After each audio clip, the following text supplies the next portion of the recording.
Why are so many dogs suffering from health issues? Actress Katherine Heigl, who's helped save over 16,000 dogs through her foundation, says she's seeing more issues with dogs' joints, odors, and health than ever before. And after doing a ton of research, she feels there's one place we can look to support any dog's health: their food. So she decided to create something she could actually feel good about feeding her dogs. It's called Superfood Complete. Superfood Complete is made with over 30 of the healthiest ingredients on the planet, including several superfoods vital to your dog's health. Badlands Ranch also sponsors the Jason Debus Heigl Foundation, which has helped rescue thousands of dogs and place them in loving homes. Dogs across America are trying this food and experiencing amazing health benefits. Go to badlandsranch.com/save50 and order right now to get up to 50% off your regular price order with a 90-day money-back guarantee. If you want your dog to experience all these incredible things, go to badlandsranch.com/save50 today. That's the sound of your current hype level at the gas pump. But brace yourself for something fuel-nominal, because Unleaded 88 is about to take the hype to a whole new level. Unleaded 88 is cheaper, cleaner, and greener than regular unleaded. Plus, it's homegrown, making Unleaded 88 the clear choice at the pump and totally worth the hype. So pump it up with Unleaded 88, brought to you by Iowa Corn. The following podcast may contain discussions supported by science that may be considered dangerous to some listeners and conspiracy theorists. Discretion is advised. The 3 Down Greencast is brought to you by Lucky Bastard Distillers, Saskatchewan's premier distillery, and by the Pile of Bones Brewing Company, brewed in the heart of Regina.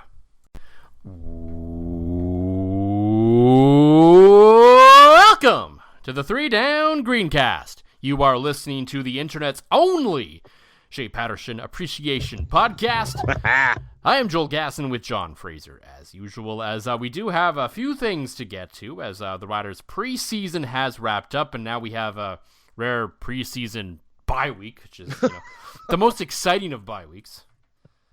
I mean, in fairness, there's still so much hope and so much mystery. I'll take this ahead of the bye week we usually get. Yes. Where the 18-wheeler's already fallen to the bottom of the canyon and has been the fire's already been put out. The thing is, it is so early, and they are still, it's not an actual bye week because they're still allowed to practice and such, obviously, because training camp is still ongoing. So there's still practices going on at Mosaic Stadium this whole week as they return to Regina from Saskatoon for that portion of camp, just to hold the final week here. And also, unlike a normal bye week, we are not doing Ask John Anything this week. So you're going to have to wait, Dave, Jock. What if, okay, Greg. Wild thought. What if we did a live Ask John Anything episode after the Stadnick golf tournament? Oof. That's risky. For a variety of reasons. All I hear is you going, that's a shitload of editing. Oh, boy. What if I volunteered to edit? We'll figure it out. Maybe we'll do it in your backyard or something after the Stad Deck. Yeah. Oh, I mean, you make like live, just us not live to the internet for everyone to listen live? No. Okay. No, I meant like... I thought you meant like we were going to borrow someone's software and actually do this live and have people asking questions live. I was like, oh my God, this seems like a lot of work for a state we are not going to be in the shape of for wanting to do a lot of work. Oh, no. I thought like maybe after the Stad Neck and after like our lunch, we would like go someplace and just record it live because the game will be the night before. Yes. Record it live because, I mean, Dave's there. Jock can DM in. Greg's there. And we'll all be well lubricated. I think it could be pure chaotic fun this year. It could, but we also have a thing of where we do not record in person together, even if we just spend like the day together the day before. That is fair. We are in year 6 or 7 of this podcast.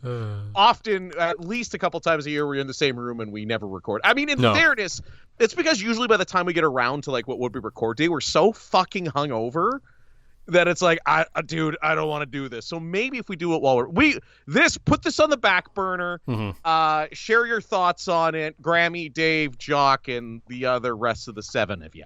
Mm-hmm. I suppose it's a possibility. I mean, I guess there will actually be a game to talk about, so it may actually work out timing-wise for that week, unfortunately. And hopefully, and again, AI has proclaimed me the odds-on favorite to become the new Stadneck golf thingy champ, so I might be really primed. I might be only because the champ is a coward and won't show up. And Mark is way better than me. He is both way better at me at in-stands announcing and way better at me than golf, so I'm like shorter, fatter Mark Johnson light. Yeah. Mark Johnson is pile of bones. I'm a warm kokanee. It's still beer. Does the same thing. One is just much better. Mm-hmm. In a stubby bottle, though. In a stubby bottle. Of course. So, of course, we do have to talk about the Rider preseason game that came and went against the Edmonton Elks. Wow, that... Whoa, no idea how that almost came out. But anyway. Oh, boy. It was a preseason game. That is the analysis of that. We'll talk about how Shea Patterson should be the backup quarterback of this team, and we're going to give a team in this league some flowers for their opening night promotion. Before we get to all that, though, it's been an interesting day in the city of Regina. Interesting couple days down there. Yeah, I mean, for a variety of reasons, a lot of things, as this is, of course, the topic that we are going to talk about on this podcast. It has not been camouflaged in the south end of Regina. There is, of course, the new Taco Bell. Yes. And what I'm about to talk about is I want to preface this by saying I am not shaming you, anyone, not you, the royal you, anyone specifically, who may be interested in eating Taco Bell. You do you. That's always how I live. That's how I feel. You do you. You like what you like. I don't care. We are not here to yuck your yum. No, we are not Taco Bell shaming you, where we won't shame you for... The only thing I will literally shame anyone for is if they actually purchase something from the brewery, distillery, mixology place that shall not be named. Okay, agreed. Yes. That is a hard rule on the podcast. That would result in much shame. That's fair. But what I do find particularly strange is sitting in my car for an hour for fast food of any kind, but especially Taco Bell, especially a taco when you could literally go to any grocery store, grab a pound of ground beef and make it at home yourself in 5 minutes. Yes. Like literally, that's how long it takes to cook ground beef in a pan. Yeah, you're right. Get that pan sizzling, add in some taco spice, and you got all sorts of, and especially like in today's day and age of premix, you're absolutely correct. See, I'm a chicken burrito guy, and that takes a little bit more work. So occasionally, and I would not trust that even more at Taco Bell. So. Oh, come on, we all know it's basically yoga mats and chicken bouillon, right? Though the mixture is probably even worse of whatever the half the chicken was at Subway. This is the soy stuff. Yeah. But so the funny thing is watching this go down in your neck of the woods, being up here in Saskatoon. Was the same thing happened for about a week when it first opened here on 8th Street. So as people tend to do, they tend to be copycats and obviously want to make more money. So we went from 0 Taco Bells for like 100 years in this city to 1 to 4 back to 1. It was like as soon as the novelty wore off, like everybody like built Taco Bells and it was, that's it, I'm going to make money hand over fist. No, everybody just was like, wow, I think Taco Time is better. And that's saying something because from what I understand, Taco Time has gone quite downhill as I, like you, have even mastered a Crunchwrap Supreme recipe in my own house with spicy cheese sauce. So yeah, I'm like you. Again, not trying to yuck your yum. If that's your jam, you know the novelty's there to try it. Just wait a week. Yeah, just give it some time. Don't burn your entire gas tank. Sitting sitting outside a Taco Bell waiting for the line to move. No, the best was the Just Bins social media accounts, which, by the way, 10 out of 10. That's where I get 90% of my Regina news now.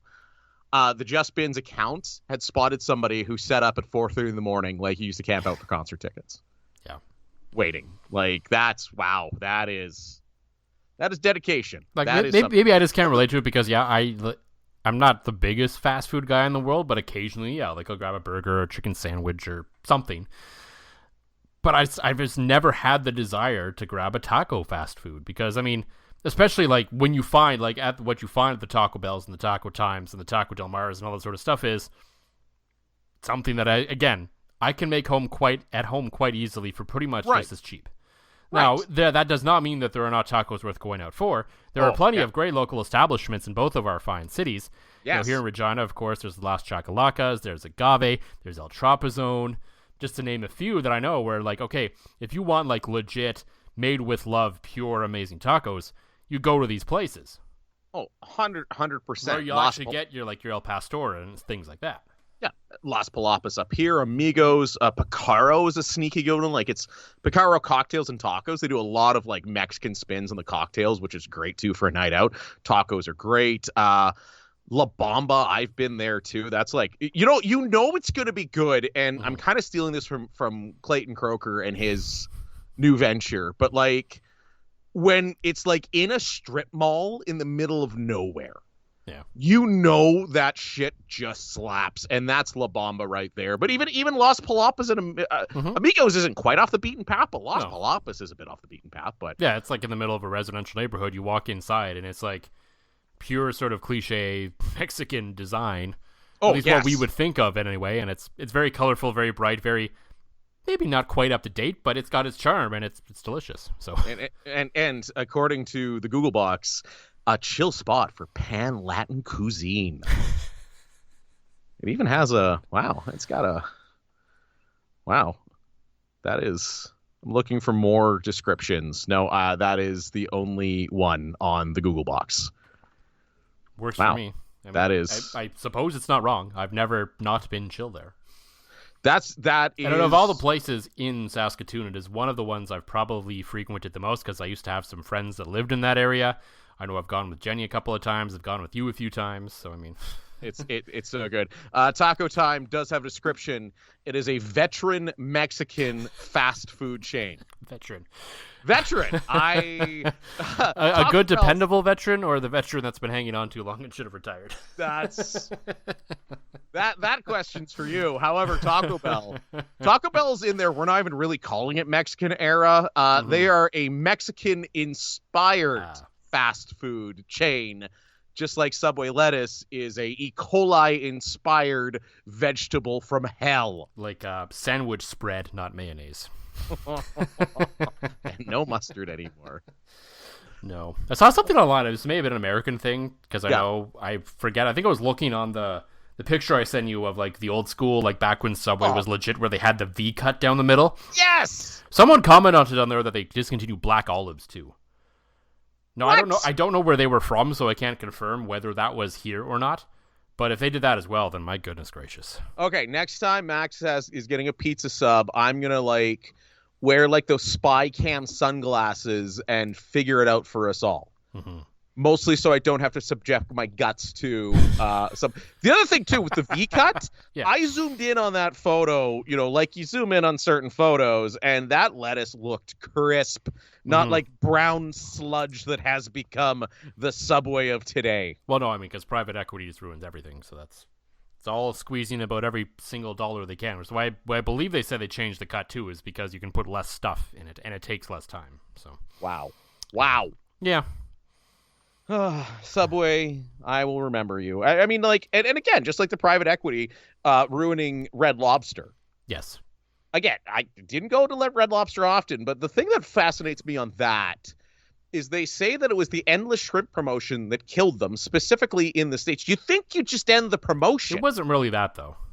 That was sort of the rumor going around, but if you looked into it first, someone actually started to look into it, and it was like, there were like shady real estate deals going on where they were charging, where like one arm of the company was charging the other arm of the company more. Money was just being flushed out that way, and there was just a really typical sort of bad business stuff going on that goes on all the time now, because that's what just we allow in late-stage capitalism.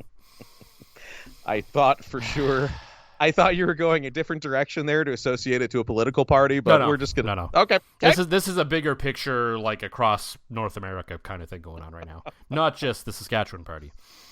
I had to explain Israel Palestine to Lacey today, so my final line was, "The world's on fire. Everything sucks. This is why I almost have a drinking problem." Mm-hmm. I mean, it was one of the greatest poets of our time, Fred Durst, who called it. Everything is fucked. Everybody sucks. Yes!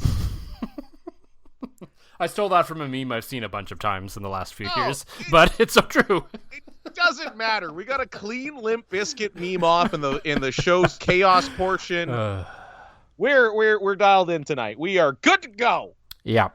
The Rider is probably good to go on their 2024 season now. Preseason in the books, a week of practice to go still, until they head back to Edmonton for the season opener next Saturday, I believe. But as usual, before we get into all that, John, for the Pile of Bones Brewing Company, what is in the glass this week? Lucky Bastard vodka, lemon and ice. Largely, I actually have beer in my fridge, but I had a disgusting amount of Wendy's for supper tonight. So if you had it, you would have gotten into the hiccups, is what you're saying? The sneezes. The sneezes, right. The sneezes. Right. I forgot what weird bodily function you get when you have a full stomach and too much beer. Yeah, we would have had another sneezes episode where you just kind of fly solo there, Gas. But alas, no. I had the last of a 40 that went down way too quick because everything sucks. Everything is fucked. Everybody sucks. Fred Durst, right Absolutely. there.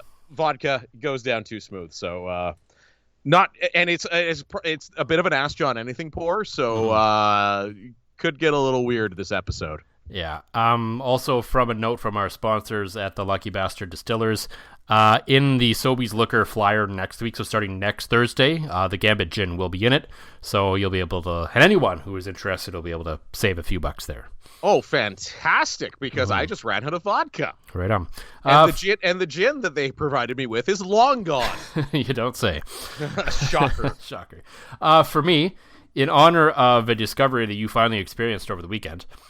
Yes. I have a can of the Pile of Bones Red Ale.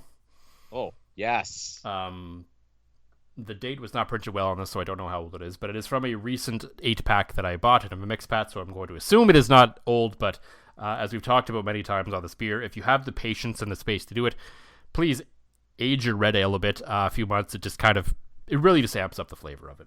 Or if you accidentally leave a couple cans in one of the 3 beer fridges at your in-laws' place, you can sometimes make a happy discovery. Like I did. You're right. Aging it just takes it to another level. Yeah. And I've talked about it enough on the show. You all listen enough that you know that it's a nice red ale, which is always easy drinking, but it's just got that little bit of bite to it that I like. Because right now, I don't know, I'm really in like an IPA place right now. Like I find myself very interested in like Space Cadet and Cosmic Celebration and those sorts of beers, you know? That's kind of like a summer thing for me. Yeah. I've kind of come and gone. Like, I've always drink IPAs religiously, but right now especially, I just feel like there's so much, like, beer that tastes like beer being produced right now that I'm just, like, craving IPAs for some reason. No, that's... And I think you're bang on that because as summer comes, I myself find myself... I do have that craving for beer that tastes like beer. So when you do see an IPA, you're like, oh, yeah... I need a hoppy punch in the face. Apparently, this is more discoveries here as I switch tabs on my prep that I've actually done. Not as much as I've done for my podcast appearance next week. Which we will talk about next week, but yes. Yes, we will.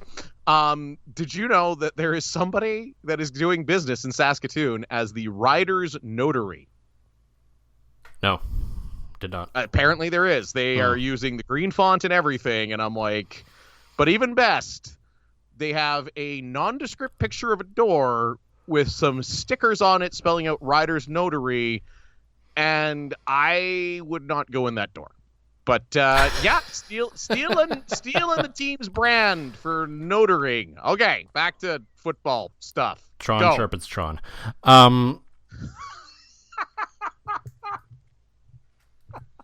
Should we explain that? No, we're just gonna leave it. All right. Maybe one day. So the Riders preseason is over. We saw the game over the weekend in Edmonton, where as it was best described as was a preseason.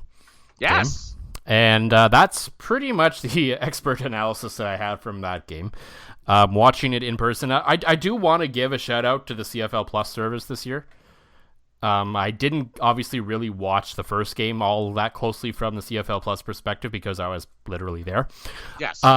But I did watch the game in Edmonton on there, obviously, and it is definitely a significant upgrade over last year. The picture quality was great. It did have Chromecast support this year, which is great because that's a product that I use, so I was able to get it on my screen real easy rather than just casting the browser tab, which usually makes it a little choppier, a little slower. So everything was great on that end. From all accounts, there's 48-hour watch back you can do, and you got to actually pause and rewind and all that sort of stuff, which is great as well, especially for those in the international market who now will get to do that over the rest of the course of the year. But for the preseason game, I got to give it a thumbs up this year. Have you seen Chuck Norris lately? He's still kicking butt and staying active well into his 80s. What's even more shocking is he looks more jacked than ever and seems to have more energy than guys half his age.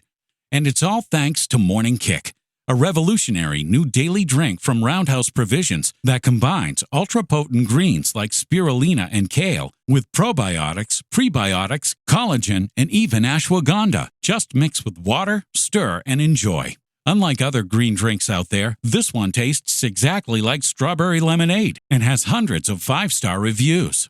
Go to roundhouseprovisions.com/save44 for up to 44% off your regular priced order. Plus, every purchase is backed by a 90-day money-back guarantee. So if you want to experience smoother digestion, a boost of energy, and just an overall healthier body, then go to roundhouseprovisions.com/save44 today. These statements have not been evaluated by the Food and Drug Administration. This product is not intended to diagnose, treat, cure, or prevent any disease. Results can vary. Why are so many dogs suffering from health issues? Actress Katherine Heigl, who's helped save over 16,000 dogs through her foundation, says she's seeing more issues with dogs' joints, odors, and health than ever before. And after doing a ton of research, she feels there's one place we can look to support any dog's health: their food. So she decided to create something she could actually feel good about feeding her dogs. It's called Superfood Complete. Superfood Complete is made with over 30 of the healthiest ingredients on the planet, including several superfoods vital to your dog's health. Badlands Ranch also sponsors the Jason Debus Heigl Foundation, which has helped rescue thousands of dogs and place them in loving homes. Dogs across America are trying this food and experiencing amazing health benefits. Go to badlandsranch.com/save50 and order right now to get up to 50% off your regular price order with a 90-day money-back guarantee. If you want your dog to experience all these incredible things, go to badlandsranch.com/save50 today. Save big money on your next painting project. Menards carries Purdy paintbrushes, roller covers, trays, and paint kits to help you get the job done right. Purdy brushes are handcrafted in the USA and are the #1 brand preferred by professionals. Save big on Purdy painting tools at Menards, America's #1 home improvement retailer for customer satisfaction according to J.D. Power. For J.D. Power 2024 award information, visit jdpower.com/awards. Save big money at Menards. Yeah, I briefly streamed while watching at work, mostly listened to the Edmonton broadcast team, but no, you're right. It actually was stable. It wasn't pixelated. It was pretty good. It's too bad. Yeah, that game. It happened. It did. It happened. And I think the conversation out of the preseason remains who is going to be Trevor Harris's backup.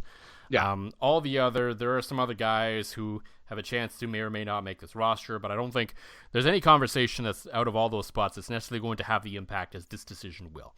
And you say, but Joel, Trevor Harris is the starting quarterback. Why does it matter who the backup is? Well, it's because we've talked about many times on this program before, and many other other podcasts and radio shows and television broadcasts and everything. In the world of football today, you're not going to get through a season playing one quarterback. No. If you do, you are lucky, or you're unlucky in the case where it's Jake Mayer. Speaking of boring. Yeah. So, in all likelihood, at some point or another, best case scenario, yeah, you technically don't see the guy. Maybe we don't see whoever the backup is until week 18 because the Riders have won so many games that they've clinched something. It doesn't matter. Sure, but you're still going to use him. Well, so yeah. At some point, you're going to see the guy, and you're going to hope that they're going to be able to win you a football game.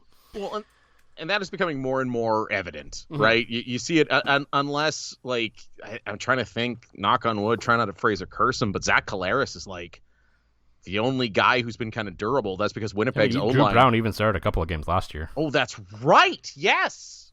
Forgot about those. And how sad it made me that Drew Brown. Great. Now sadness is back. So, I think coming into this preseason, the presumed, and rightfully so, number 2 quarterback was going to be Mason Fine. Yes. He was the guy they chose to pick up and retain. Jake Delgado apparently played like garbage for BC the other night, so maybe they made the right decision there. I don't know. And because I think, nothing last year we saw from Shea Patterson really suggested there was that much there that he was going to take that big of a leap this year. Antonio Pipkin is what he is at this point, and Jake Cohn is a pure rookie in the CFL, so you were never going to see him get the number 2 spot in all likelihood. No, certainly. And then the first preseason came and went, and Shea Patterson is clearly the best quarterback on the field for the team that day. So I was like, but okay, Mason Fine deserved a chance to prove that he could be a bona fide number 2 by starting the game against Edmonton. He believed he got the full first half and should be able to do something with that to show it. And all I saw again was the same Mason Fine we've seen for the last 3 seasons now. And he's fine. Like, if you are into, very ultra-conservative quarterback play that maybe isn't necessarily always going to make the giant mistake, but isn't necessarily really going to move the ball all that much, fine, I guess. Like, he's not the worst he's not going to be the worst backup in the CFL if he ends up as the number 2 quarterback on this team. He's not Tino Sinceri. No, like he's not that bad. I think they can generally maybe float for a few weeks if they really need to with him as the starting quarterback. However, it's impossible to then watch Shea Patterson come out and be the only guy to move the ball 40, 50 yards in a couple of drives in that game, granted against nobodies, but still he did it, and he did it the week before. We've talked about this last year with Jake Delgado when he came in. There is just a certain it factor that Shea Patterson has that Mason Fine doesn't. And he just doesn't continue to have it, and you can't just develop it. You either have it or you don't. And I know lots of people have been saying, he was in second and long for most of the game. Sure, fair, yeah, the running game wasn't that good, and there's some concern about the offensive line and their ability to push the ball and do all that sort of stuff, especially the backup guys, and hopefully they can figure that out. But at the same time, I do expect my quarterback to, and I don't know what a reasonable clip is, but to occasionally convert a second and long. Like, do it a little more than Mason Fine did in that game. Well, and if you want to make the argument he was at second and long a lot, which you can, he was, he also only averaged 6.8 yards per completion on 9-11 passing. So it's not even like he was trying to push the ball downfield to get a first down. If he was, let's say, on average, 2nd and 8 or something, and he was throwing 12 yards every time and didn't get it, okay, fine, whatever. Right. Well, I mean, it's like you look at Shea Patterson. Yeah. Eight attempts, 80 yards. Yeah. Right? So, again, it's a little, the CFL side, I'm just realizing as I'm speaking, it's a little bit broken for Patterson because it's saying his average is 10, but that should be yards per completion, so it should be more than that. But either way, Patterson, efficient, but pushing the ball downfield. And you said it was against nobodies, but at the end of the day, you can only play you can play, and Shea Patterson's got the better resume through 2 games, and I think if he comes in, it could be a bit of chaos ball, right? Like, he could win a game with a 3-touchdown, 3-interception kind of night, but Mason Fine, unless your defense or special team scores for you, or a running back breaks off a crazy run, or Super Mario does the Super Mario thing to the invincibility music, you're probably not winning. I think Shea Patterson can do something, can develop something, can push the ball downfield. He's got the legs. Shea Patterson can win you or lose you a football game. Mason Fine is neither going to win nor lose you a game. It should be see you later time for Mr. Fine. Yeah, there just hasn't been any sort of upward trajectory that I've seen from him. No, he's always just been a check down guy and blame the play calling all you want, but when you have several guys that have the exact same play calling, you'd think he can figure it out. Yeah, I mean, you can sit there and there are some people out there who have this idea that play calling kind of controls all, but it's not entirely true. Like, yes, any sort of play that's called has, the primary receiver, and there's an order in which you're supposed to go through the reads, and one, we don't know if Mason Fine is going through his reads, and we don't know if he's going through them in the correct order, because obviously we don't have access to any sort of idea of film as to whether that is true or what was even called, so we can't confirm or deny whether he is actually doing that. But the fact remains that at the end of the day, no matter who the primary receiver is on a given play, it still comes down to the quarterback to make a decision on who to throw the ball to. So doing quick stats here, as you're making that great point. Trevor Harris Trevor Harris has never been known as a deep ball gunslinger, but has thrown for a lot of yards in this league, has won a lot of games. 8.5 yards per pass attempt for his career. Yeah. Okay. Last few years, that's gone. He had a career high of 10. Mason Fine's career average, again in 3 seasons, is 7.3. So that means every time Trevor Harris completes a ball, and not a guy known, it's not like I'm comparing him to Vernon Adams or Zach Collaros or McLeod Bethel-Thompson or guys that chuck it deep. It's still an apples to oranges, because obviously Harris is a much better quarterback, but through 3 years, 7.3 is low compared to another guy that is, I don't want to use the word game manager, because that's often Zach Collaros, but Trevor Harris is not. You don't think dynamic downfield attack and think Trevor Harris. No, you don't. He gets the ball out fast, and that's what he does. Right, and if you're getting the ball, and that's the thing with Fine, is he's not getting the ball out fast. Those lower numbers are fine. If you're getting the ball out, boom, it's in your receiver's hands, yak yards, you're hitting him in stride, you're hitting him, but he's not doing any of that, unlike Trevor Harris. So I think that for sure is I'd be surprised to see him keep him around. You could make the argument to me, you keep him on the practice roster in the event that, let's say Trevor Harris, being his age, something blows up, and all of a sudden you've got Patterson with 0 experience, essentially, and then at least you'd have a guy around the building, around the organization, with a little bit of experience. I mean, he would have to accept the PR spot. I don't know if he would at this point. But I don't think there's anybody that takes him. No, but I mean, and at the same time, then you release him. If something happens to Trevor Harris, you could probably just re-sign him pretty easily. That's fair. Or see what kind of bartenders are out there slinging drinks like legendary Brett Smith. Yeah, so it feels like it's time. It was fine to try and re-sign Mason Fine. He came in as, he kind of came in as the bar. It was like, okay, this guy is, penciled in as our backup, and he will remain the backup until someone outplays him. And I think it's pretty obvious at this point that Shea Patterson outplayed him. Just you get on the field and everything just feels different. He moves around. He throws the ball fairly well at times. He extends plays. He just does a lot of things that it doesn't feel like Mason Fine is just doing. Like, he may be capable of doing it, but he just, for whatever reason, when the lights come on, he just hasn't been able to show it. They talk about how he's, last year especially at camp, about how good he looked in practice and all this sort of things, but it just has never really converted to a game to me and to my liking, and say, okay, this is a guy worth investing more time in, when it's clear he's plateaued.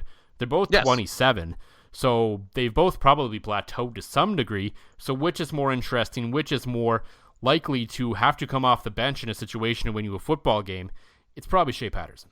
Well, and I think Shea Patterson still has the international man of mystery thing to him, considering, outside of, 6 pass attempts in the league, we haven't really seen a lot out of him, right? He's had a little bit of garbage time mop up here and there, but you see the dynamic, you see the excitement, and we haven't really seen what he brings to a regular season game. So maybe it's trying, hey, what's the worst that's going to happen? You have another Mason Fine. Mm-hmm. Yeah, and I mean, if that's the bar that you end up at, then okay, I don't think you're really any worse off if you put Shea Patterson as the number 2 in any sort of scenario. You maybe end up at about the same level. I think he is it's a good thing to have a backup quarterback who's kind of like your starting quarterback, just for the fact of the system and all that sort of thing. So I think Shea Patterson can generally do what Trevor Harris does to some degree, not obviously as well, but he also brings enough of a change-up that you could maybe even work him in with a little bit of a package, do some different things with him, where I don't know if you can necessarily develop a Mason Fine package to give him a few snaps during a game. Well, and this is kind of what we discussed at the beginning of last year. It just never came to be. Well, it looked like they were clearly building towards something with Shea Patterson, and then they just never did it. Right. For some reason. Right. Because I remember having this exact conversation with you, because you pay attention at practice and at games and stuff while I just socialize and drink a lot. So, no, you're right. He's dynamic enough that you could run a Strevler, Prue Cup kind of package with him. Mm-hmm. So maybe we do see that. Maybe now that there's like actual coaches that aren't like your 15th pick of the year here, maybe we see that. Maybe. One thing we are definitely going to see this year is another interesting home opener for the BC Lions. Oh, yeah. And so we're going to end this show on what I believe is a very positive note for the league, one that the league maybe needs right now.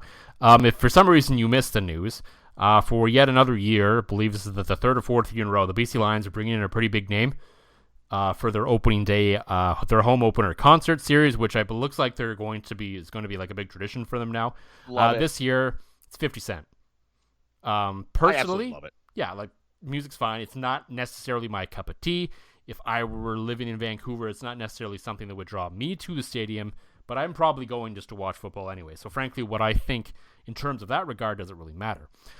As we've talked about numerous times with many halftime shows and different other events, but yes, yeah, I think though, like again, the appeal is it would definitely draw me to like if I was on the fence, I'm going right. Like I'm going to see Fitty because I mean, come on, who hasn't shook your ass with your puka shell necklace, your American Eagle button-up shirt out at the bar or a house party to 50 cents in the club, while usually wearing a white hat. At least that was the style in Northern Ontario at the time, right? I don't think I've ever owned a white hat.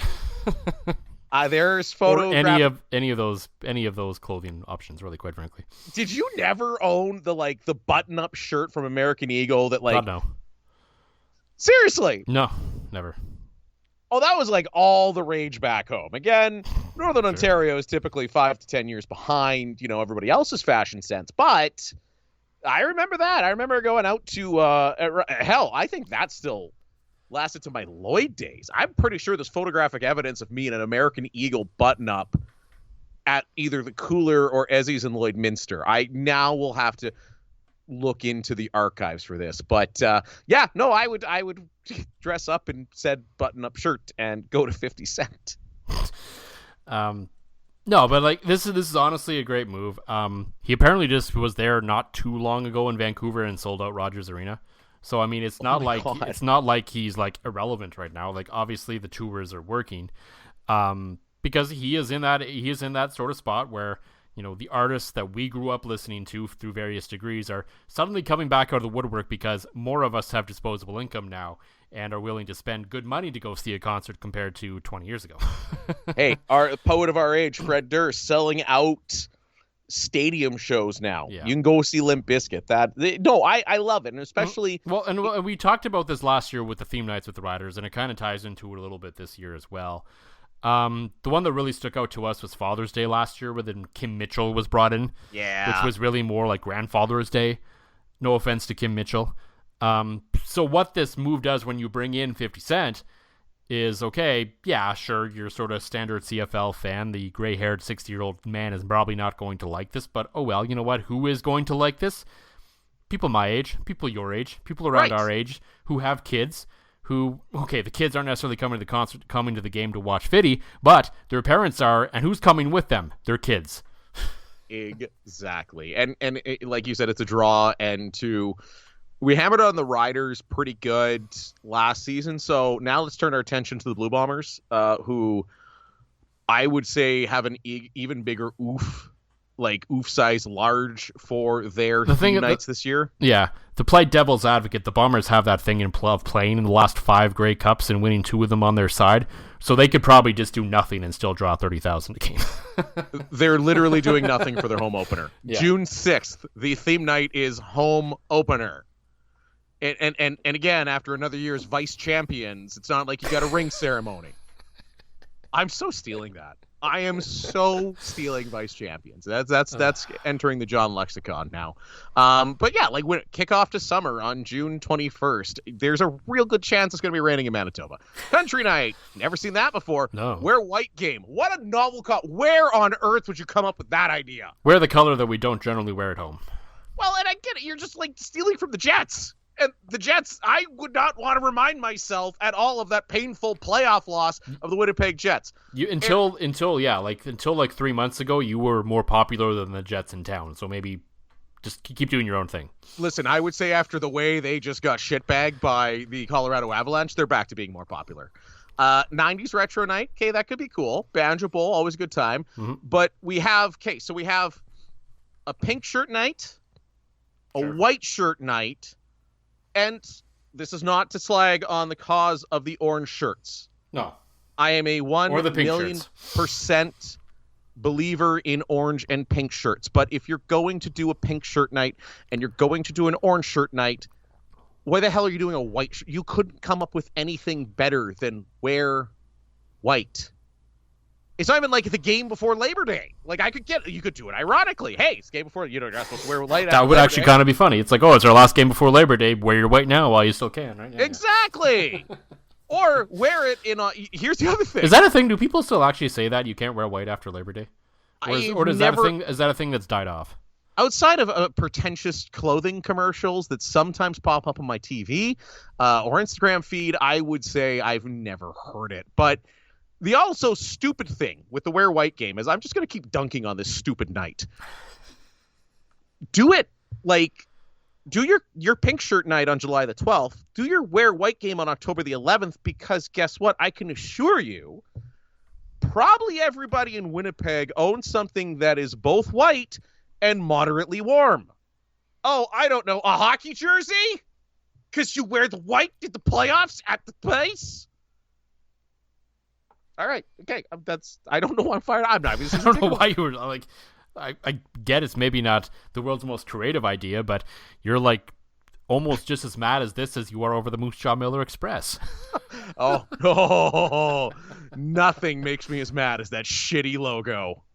Save big at Menards. Discovering the perfect paint for your home has never been easier with Zinsser Smart Coat. Plan smart with interactive tools at smartcoat.com. Buy smart in-store or online for home delivery. And paint smart with this advanced paint and primer in one. Save big on Zinsser Smart Coat at Menards, America's #1 home improvement retailer for customer satisfaction, according to J.D. Power. For J.D. Power 2024 award information, visit jdpower.com/awards.